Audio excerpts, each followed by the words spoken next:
To assemble your casainc PS Board 6 back panel design outdoor Adirondack chair, carefully unpack all parts from the box. Unpack the box's contents to make sure you have received all parts listed. If anything is missing or damaged, do not assemble.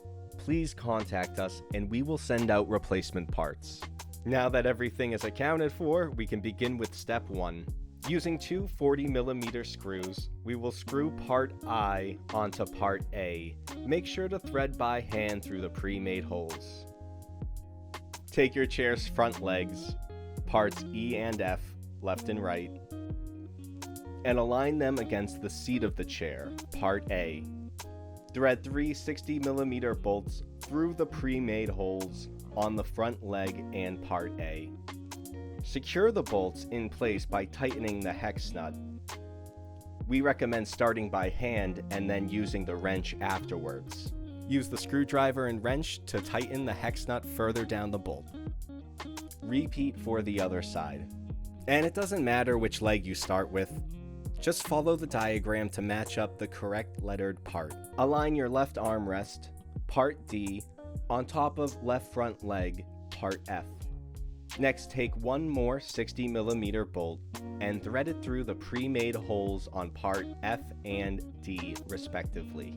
Part G is the crossbar between your chair's front legs. Using the provided wrench and two 35mm bolts, you can attach part G to front legs E and F. Upon closer inspection, I noticed my backrest was cracked during shipping. As always, look for the contact info on your service card. Luckily, I bought two, so we don't have to wait for our replacement parts. Anyway, the backrest of the chair is part B. It connects to the seat of the chair through 4 points, one in each armrest and two at the bottom. For the armrest, thread one 65mm bolt from the outside of part C or D. Repeat this process for the other armrest. When complete, tighten with the hex nut screwdriver. Using two 35mm bolts, the backrest can be screwed in through the pre-made holes. Please note the pre-made holes have threads, so there is no hex nut. Similar to how part G supports the chair's front legs, part H does the same thing for the back legs. Using your last two 35mm bolts, the backrest support bar can be attached.